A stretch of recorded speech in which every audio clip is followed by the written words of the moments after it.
Under the new company law, you are no longer easy to declare dividend to you yourself.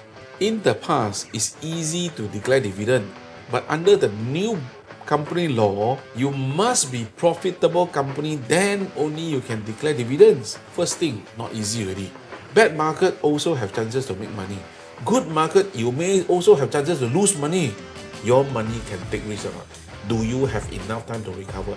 If yes, you can do.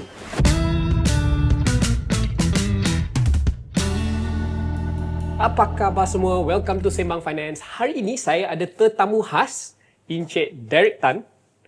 Beliau adalah CEO Harveston Capital Sdn Bhd, iaitu sebuah firma financial advisory dengan 12,000 lebih klien dan AUM melebihi 500 juta ringgit. Pengalaman 32 tahun dalam bidang financial planning.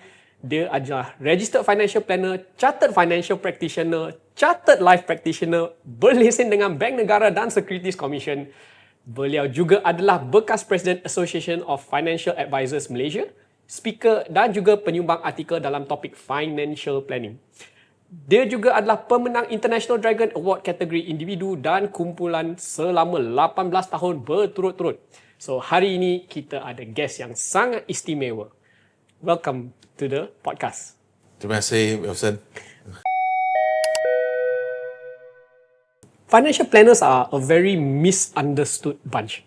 So, what exactly is a financial planner? Financial planner is actually one of the professions, or it can be what financial planner do. They are helping clients to do financial planning related type of things. The licensed person is the person, let's say, licensed financial advisor or licensed financial planner. Basically, they will be representing the client's engagements. So they will understand the client's needs once in their financial life cycle. They're at different stages of life. Then they will help to find the most suitable solution to address the client's need accordingly. This is actual financial planner, as I would highlight to all the Sembang Finance participant or the listener. But if you come back to Malaysia perspective, there's two different things of individual, the practice and the actual licensing related. Let me quote example. In Malaysia, we have 80,000 life insurance agents. We have more than 80,000 unit trust agents. Malaysia is the only country in the world have unit trust agents. And we also have banks, financial executive or private banker or whoever that determine what our title, also say that they conduct financial planning for clients. So first thing, life insurance agent basically are contract under life insurance company. They will represent their life insurance company to bring the best of their life insurance product to Malaysian. Then unit trust consultant, they are representing their asset management company, bring their best unit trust fund to Malaysian clients. Same with banker today. They will represent their bank. If their bank are promoting this life insurance product or this unit trust funds, then they will bring this to the clients. This is what they do. Now, in terms of all this, they also license, but they are licensed under a single company. Let's say A company life insurance, the agent is A company life insurance agents. Unit trust also same thing. If P company means they are P company agents. They can only represent one company, one product. Bank, you represent the bank. But the bank, because under institutions, they will be tied up with some product provider or financial service provider, so they represent certain promoted product. We make a comparison in Malaysia. 2008, Bank Negara has started the Financial Advisor Representative License. So the company called Financial Advisory Firm. The individual called Financial Advisory Representative. So this is a proper license by Bank Negara to deal with all the life insurance or insurance related. And for our Security Commission Malaysia, so they have created another license called Capital Market Service License for company. Capital Market Service Representative License for individual. Company who license under these two companies will be a licensed company. You can anytime find their name, the company name, in Bank Negara website or SC website. Then the individual, will be licensed under the house, under the firm. So you can also find their name in Bank Negara and Security Commission's license category. So this is the licensed person who are conduct. So let me get it straight. You are saying that insurance people tend to only sell their own insurance product, although they call themselves financial planners. Some of them may be telling the public that I also can conduct financial planner. There's nothing wrong. If you really well versed, if you are capable enough, or you have complete the registered financial planners courses or CFP, the certified financial planner courses, you may have the knowledge of financial planning processes. So you can guide your clients to do this. But because of their licensing, they only represent one company. So they will bring the best of the one company to the clients. I see. So the difference here is a financial advisor, you're saying you have access to all companies. Correct. This licensing allows us able to represent multiple companies. In the market, I believe the majority of us can understand one thing. Different company, different product. They may be similar, but they have their different strength. But the strength may not fit everyone's needs and wants or concern. So that's why it's important that we will have to understand the client's need and concern. Then we bring the suitable solution to attend their needs. It's not one product for all, one fund for all. This is how it differentiates. But of course, this is not easy for layman, normal public, Malaysian public can understand this. Yes, actually, it's very, very confusing because if you go on the internet, there are so many misinformation out there. Some people will say that, financial planners are just another insurance agent or they're just another unit trust agent. When we're talking about agents, there's a lot of agents outside there also call themselves financial planner. Maybe the public maybe get confused. A proper name, title that regulated by Bank Negara and Security Commission, the title was regulated. Anyone without license they cannot use this title.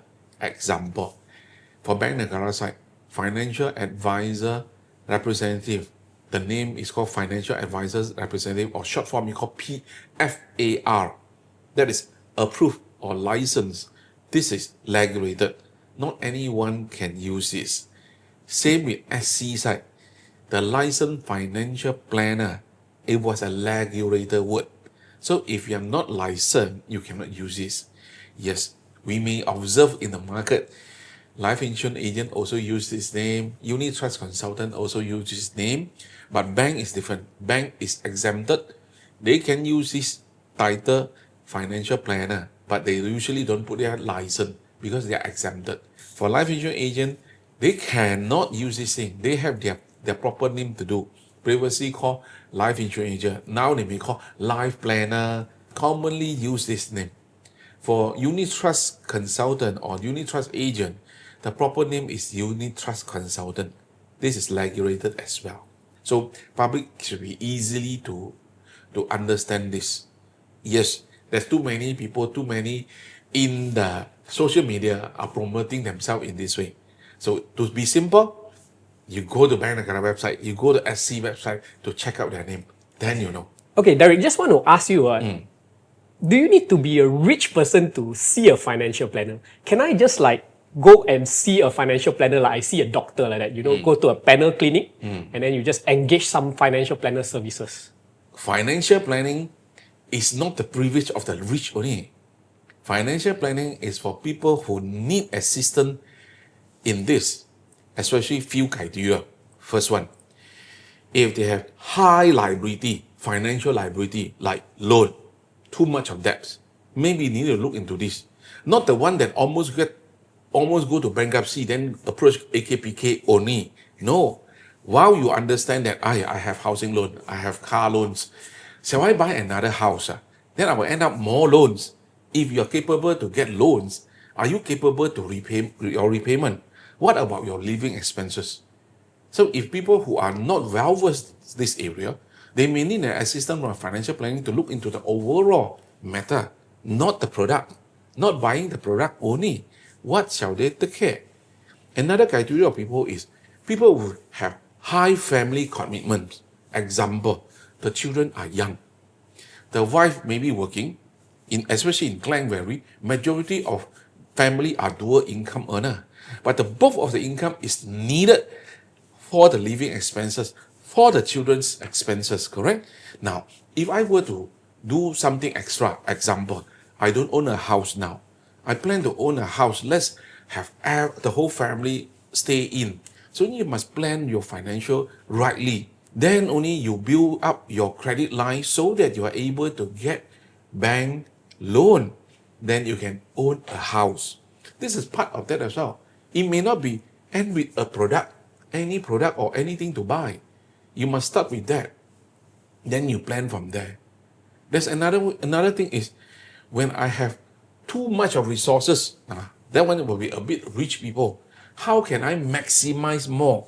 That may be another perspective of engaging a financial planner. So not necessarily the rich one only. Sometimes the not enough resources one also need to look into this.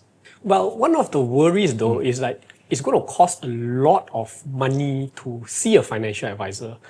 Now, roughly how much would it cost to see a financial advisor? Actually, there's no fixed cost in the market.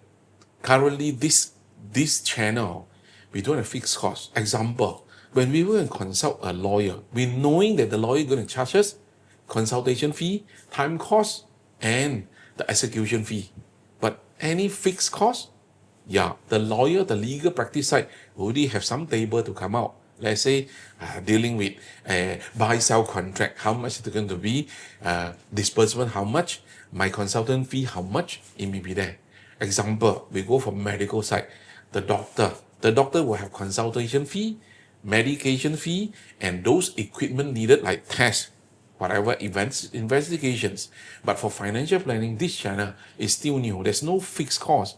It's not necessarily costly. It depends on how complex is the job need to be done. Example, I need to set up an education saving for my children, or I want to set up a retirement saving for myself now till I retire. The process may not be very complicated, so the fee charge may not be very expensive. People don't tend to pay a lot of money to buy a book, then to start something. So that's why it depends on the needs. So I will urge everyone, don't worry about the charges, don't worry about the cost. If really too costly, too high charges, then you go for the next one. Just like when you go to the shop, you want to buy something there, this price is so high, then maybe I turn around, I go to Harvey Norman, I go to hypermarket to take a look on these things. So let's see how that works for you. Like as you said, anybody can come and see a financial planner, and the costs also are based on how complicated the case is. Yes. Can you give me an example of when the fellow should come, when someone should come? For example, you mentioned AKPK, right? If I am already in AKPK, should I come and see you? If you already with AKPK, and AKPK already give you advice and consultation on that, if you're on the scheme already, you should continue with the AKPK. Don't get confused. Because you come to financial planner have to re-understand your whole matter again. So then, certain things that AKPK are already tied up with those financial institutions that they can work with and negotiate with, I would suggest that you continue with AKPK. If you have things that not happened yet, not at the financial very difficult yet, then you may start from financial planning side to plan your finances properly. Then you can start with that point. I suppose this also applies to if, let's say, you want to ask for investment advice, or if all this kind of insurance or unit trust. You see, when you mention about investment product, let's say funds, let's say life insurance or any insurance perspective, that is only product based. But you must always go back to what is my objective of doing this? What is my purpose of doing this? You don't buy an insurance because of insurance. You don't do an investment because invest. But always fall down to your objective. Example, just I mentioned about retirement saving or education saving. I plan to send my 2 children for tertiary education, better tertiary education, private university. Then I may want to look into how that cost will be. So you get a financial planner, they may be able to draw out your whole entire saving plan. from how much that you need until how shall you save your money with your current resources that you have or your future resources that you have. So it will work from that point. Then only apply the right solution to you. The solution may be a funds, maybe a bank saving account, maybe a SSPN, maybe some other solution that it meet your need, because everyone is different. Every family may be different. So I would say that there's no fixed formula, but important thing, you approach or get advice from the right persons, right financial planner. They may give you a better picture. So let me rephrase the question. When should we not see a financial planner? Oh, okay. I would say like this. For simple, very direct need, like for example, my car need to renew my motor insurance. That is very straightforward. You don't need a financial planner to do this. You just go to any general insurance agents, or sometimes you can go for online. You also can renew your motor insurance. Motor insurance is become mandatory, so it's very straightforward. As long as you understand the things, you can do it really. Okay, so Derick, since you are here, let me ask you some of the more popular questions on the internet. Is it true that rich individuals set up a Sdn Bhd to pay less tax? For example, can you set up a Sdn Bhd and charge everything inside? For example, use it to buy car lah, use it to buy house lah, your entertainment expenses all right inside there. Cannot lah now. with the new IRB guideline where we do our self declaration of tax, self assessment of tax, it's all declared by ourselves. There's law to follow. I know in the past they do have this practice, but now totally cannot. What is related to the expenses, what is taxable, what is non-taxable, is inside there. Now, first thing, when you say those are, they're buying a house, buying a car, using the company name to buy, then I can use it, so I don't need to pay all these things. Like for example, the car, you can claim your capital allowances, understand. But you have to position yourself in the company. Let's say you position yourself as shareholder or director. So the usage of the car, so by tax perspective, you have to have some car allowance to build into this. If the car allowance will build into your own income, so you still need to declare tax. So you cannot go too far. And you cannot be buying your sundry or putting this inside. So this is the company account, this business. How can this related to sundry expenses over there? So the IRB also understand this. That's why this is totally cannot work. Please don't follow this. Okay, then how about another question? Yeah. Dividend income is not taxed in Malaysia.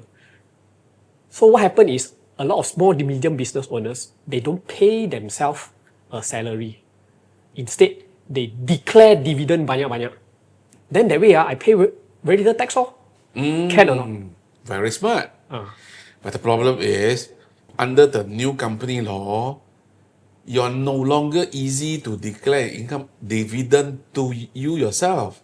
Now, the actual thing is that is a business setup.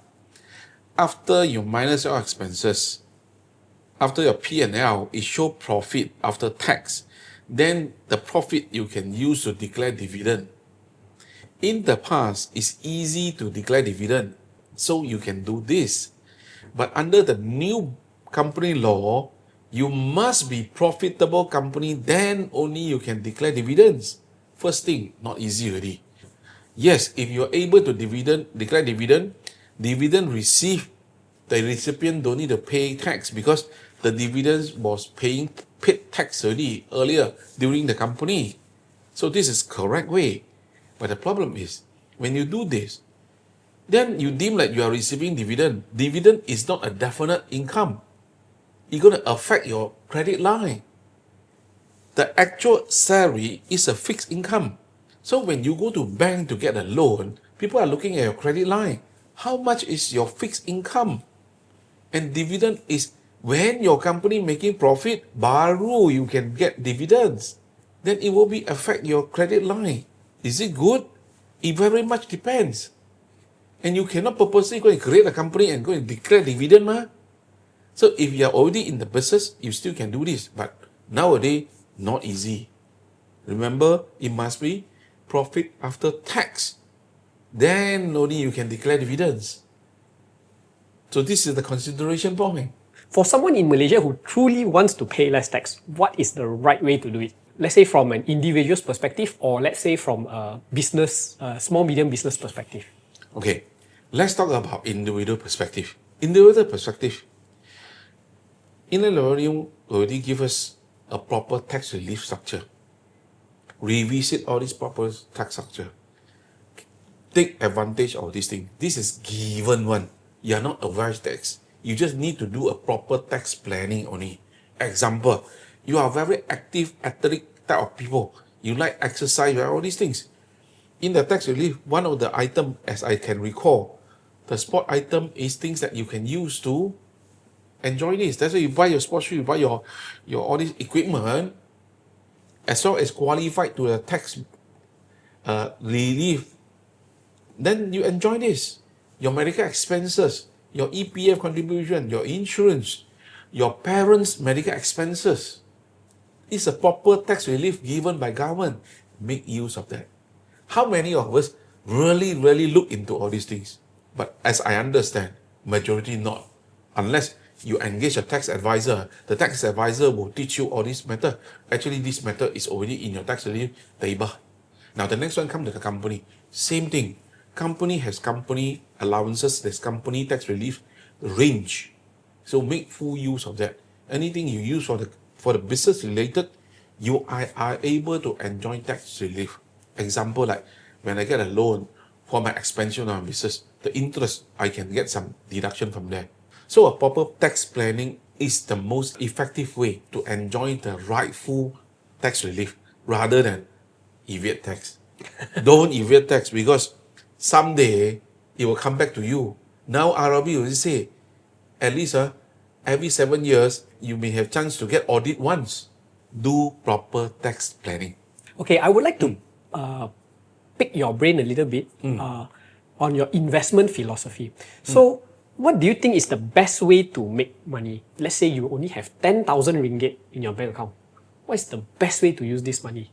I will very much would like to understand your 10,000 ringgit sitting at the bank. What is the objective of this money? Different objective will have different criteria of needs.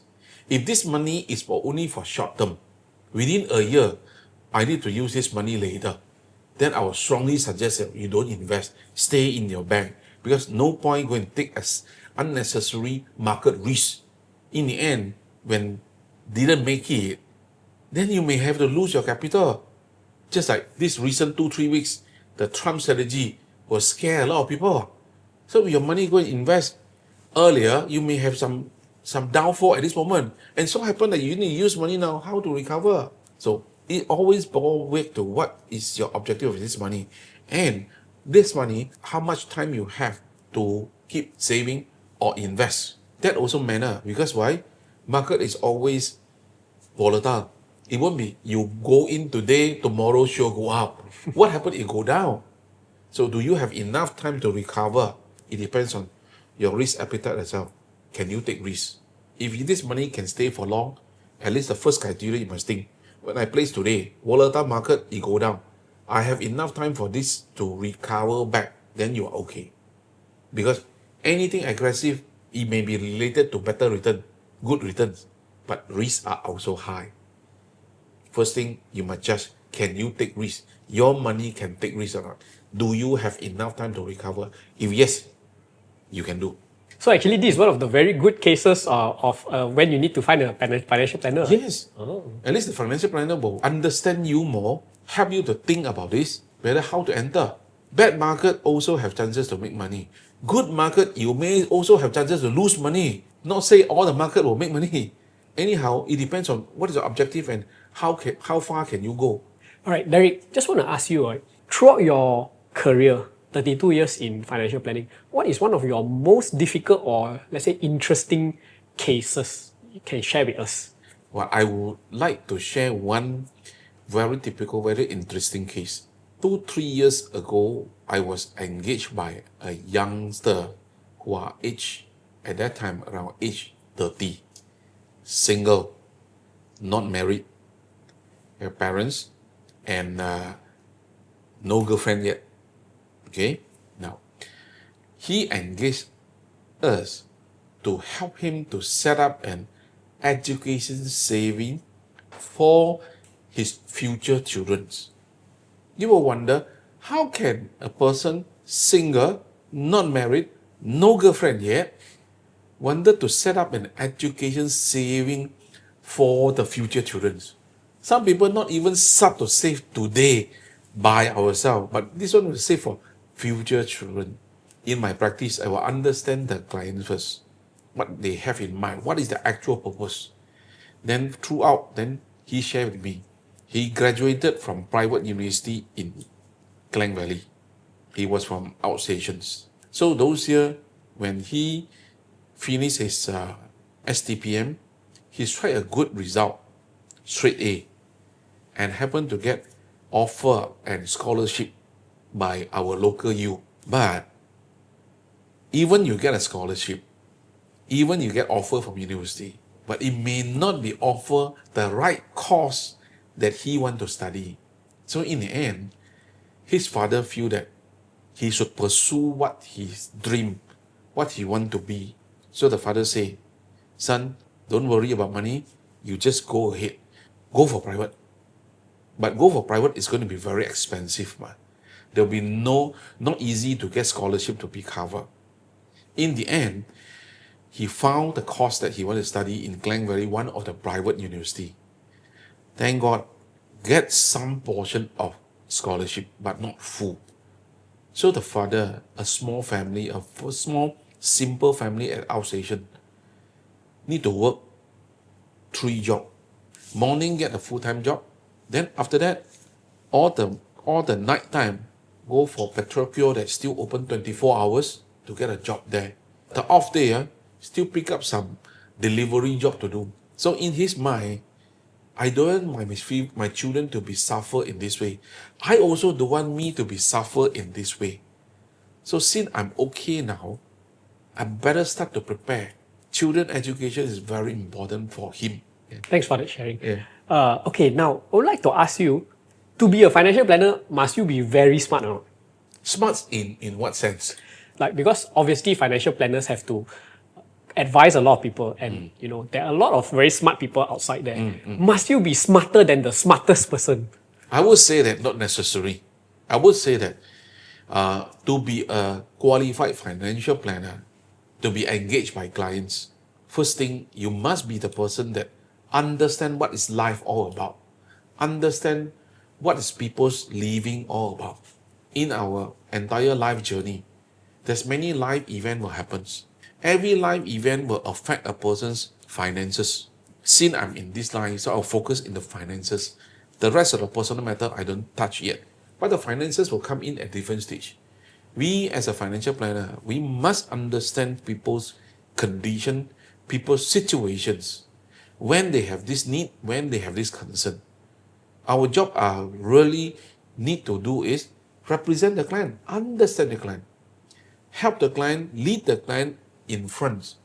Maybe like this 30 years old guy, besides talking about saving for the children, I also will lead him that, did you prepare yourself well? Especially the 5 financial element matter like financial fear. Anything that will take your money away like medical expenses, have you well prepared? Your financial obligation, have you prepared this? In case something would happen, your liability, who is going to continue paying? Your commitments, the parents are still around. So this is dependence on him. Did you prepare all this? Did you need the support?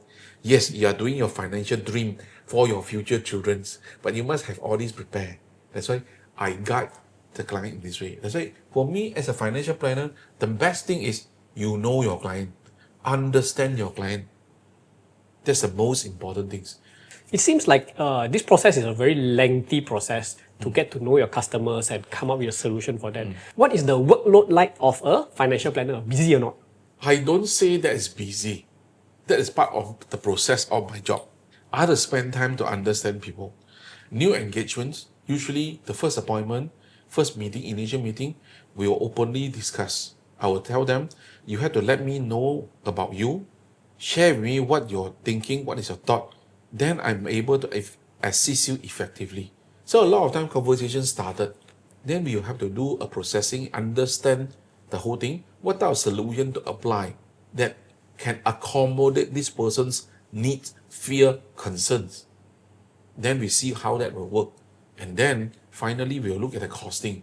Is this costing the most reasonable or affordable by the clients? This is our consideration point. Since we were talking about not much difference from a salesperson's schedule, how much can a financial planner in Malaysia reasonably make? It depends your own effort and your commitments. You can decide how much you want to make. Sky is the limit. But did you put in your effort for this? You want to earn a high income?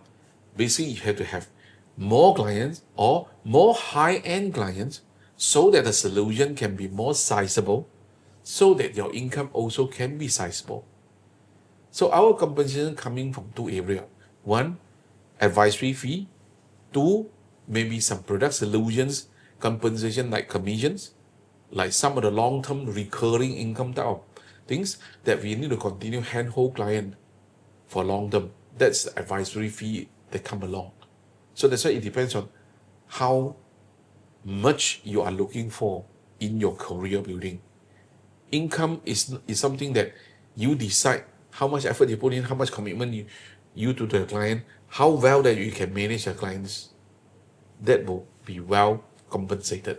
A very interesting question. Would you recommend this career path to people who just only graduate? Today, the market are more well accepted this day. So I think it's time for university graduate who are coming from this background, finances, accountings, all this background is suitable to come into this career. Or even those from sales and marketing also can come in to this career. Eventually, the market is developing. The market is well accepted financial planner, this channel, or in the financial services. We need a lot of good people to serve the market. If you ask me, I would encourage the postgraduate to look into this career. Not only bank only. What advice do you have for someone who is down in life financially? I would say that first thing, face it. Face it, look into the situation, how this thing happens, and find a solution to overcome. If you choose to face it, find way. If we ourselves cannot, get help. Like even the worst one, like almost going to be bankrupt, AKPK is there to assist us. Get consultations. Consult people that who can guide you a little bit. Find way. Important thing that you face it. Don't avoid. You avoid, the problem will continue carry on with us. So I would suggest that face it, take it out, discuss. Discuss with your next one, your family. Discuss with them. If they cannot help you, get people who can help. Okay, just before we end, I'd like to ask you a light-hearted question. How do you think we should teach kids to be financially savvy, especially when most parents themselves are not very financially savvy? I think for today's kids, we need to teach them about the value of money, not the money itself. How is the value of money can help them? What is this money represent to? What can this money do for you? With and without, what is the difference? And first thing that always teach them, whatever that you want to spend, we earn it. We get it from there. Be responsible. Use its responsibility. That will bring them into a more better understanding about money. Then you come to finances. Because many kids now, well-being family, they don't understand about money. The money just continues supply. I'm okay, just use. The not so well-being family never see all these things. So they tend to have temptation, they like to have that. But we as a parents must guide them. Today we don't have, it's not mean that we cannot have. If we really have, let's work on it. Let's save to get this thing, or let's earn to get this thing. That's much more meaningful. I would say that finances is something that always with us. Always remember in our life journey, we have different stages of life. The different stages of life, we need things differently. That's why in finances, in financial planning or wealth management process, you need to go along gradually according to your life stages. So do it one step by one step. We always need this. I wish you all the best as well. I hope to see you again in the future next time if there's a chance. Of course, definitely. Thank you very much for your invitations. Thank you.